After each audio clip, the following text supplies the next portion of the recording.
বিসমিল্লাহির রহমানির রহিম। আসসালামু আলাইকুম। এরকম সাদা ধবধবে সুন্দর ফুল কার কার পছন্দ অবশ্যই কমেন্টস করে জানান। আমি বলবো সবারই পছন্দ। তো এই ফুলটা কোন ন্যাচারাল ফুল না, এটা হচ্ছে ক্যাপকাটের ফুল।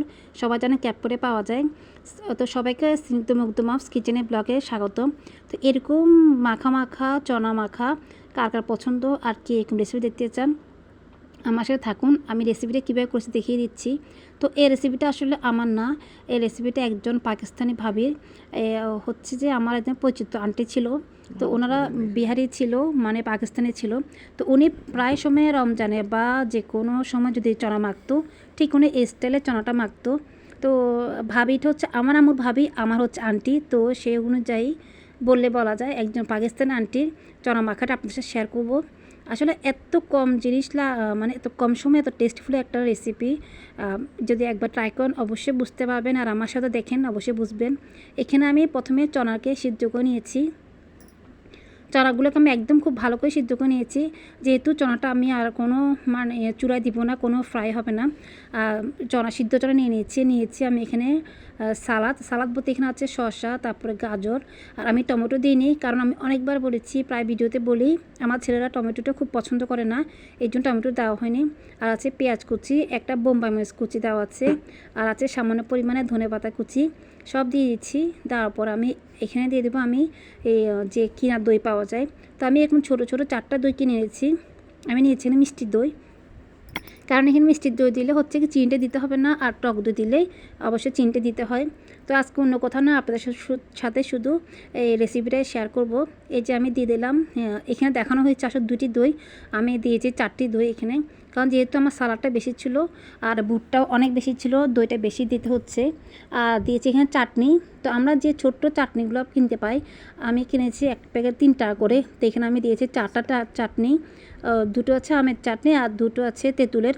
তো যদি আপনারা আমেরটা না দিয়ে শুধু তেঁতুলের চাটনিটা দেন তাহলে বেশি ভালো হয়, কারণ আমের চাটনিটা এত বেশি টেস্টি না, আর তেঁতুলের চাটনিটা বেশি টেস্টি, বেশি টেস্ট করে।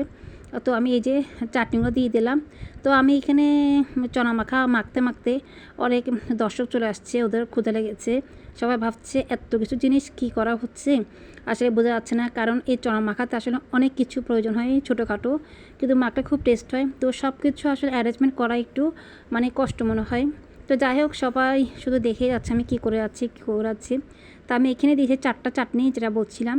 আর অবশ্যই সব কিছু মাখার পরে আরেকটা জিনিস দিবে, সেটা হচ্ছে চানাচুর, সেটা আমি নিয়ে এসেছি।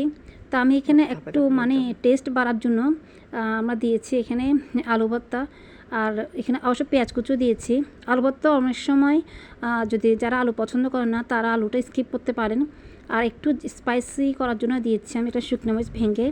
আর যদি কেউ ঝালটা কম পছন্দ করে শুকনো মরিচ দিবেন না।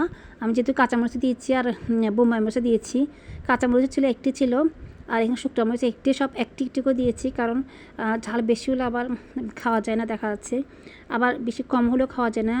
তো আমি যেভাবে দিয়েছি আমার একদম ঝালও হয়নি, তেমন কমও না বেশিও না, একটা খুব সুন্দর ব্যালেন্স ছিল। এখন খুব ভালো করে মেখে নিচ্ছি, যেহেতু এখন আপনার হাতের শক্তি দেখাতে হবে। তো যাই হোক, এতক্ষণ যারা আমার সাথে আছেন অবশ্যই একটা সাবস্ক্রাইব করবেন, লাইক অ্যান্ড শেয়ার করবেন, আর এই নতুন রেসিপিটি শিখে নেবেন, একটা ইউনিক পাকিস্তানি চরমাকা রেসিপি।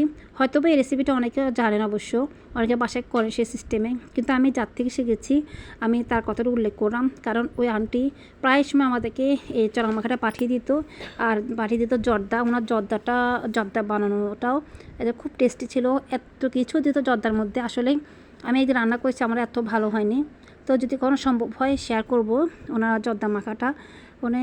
আর এই যে চনা মাখাটা দেখাচ্ছি আপনাদেরকে, আমি যে মেখেছি সেটাও টেস্ট হয়েছে, কিন্তু এই জিনিসটা যখন আমার ভাই বোন বেশি মাখে তখন বেশি টেস্ট হয়। তো এখানে একটা কথা বলে রাখি, যখন আপনারা চনাটা মাখবেন তখনই কিন্তু চানাচুরটা দিয়ে দিবেন না, কারণ এখন চানাচুর দিয়ে দিলে দেখা যাচ্ছে চানাচুরগুলো একদম মানে নরম হয়ে যাবে। আর মুড়িও না দিলে সবচেয়ে ভালো, কারণ মুড়িটা এখানে ভালো লাগে না। তো আমি এখন সবটা খুব ভালো করে মেখে নিয়েছি, দেখে বোঝা যাচ্ছে কত লোভনীয় হয়েছে। তো আমিও দেখতে দেখতে আমার নিজের জিভে পানি চলে আসছে আবারও, কারণ এত কিছু দিয়ে এত মজাদার একটা রেসিপি বানানো যায় আসলে, যখন যে ট্রাই করবেন শুধু বুঝতে পারবেন। আর সবাই কেমন আছেন অবশ্যই কমেন্টস করে জানাবেন, আর সবার কাছে আজকে রেসিপি কেমন লেগেছে সেটাও কমেন্টস করে জানাবেন। আর ঠিক যখন সবার বাটিতে সার্ভ করে দিবেন তার উপরে চানাচুরগুলো ছিটিয়ে দিবেন, তাহলে চানাচুরগুলো খুব ক্রিস্পি রাখবে আর খুব টেস্ট লাগবে। তো আপনাদের সাথে আজকে ছোট্ট একটি রেসিপি শেয়ার করেছি, নিশ্চয়ই সবার কাছে অনেক ভালো লেগেছে।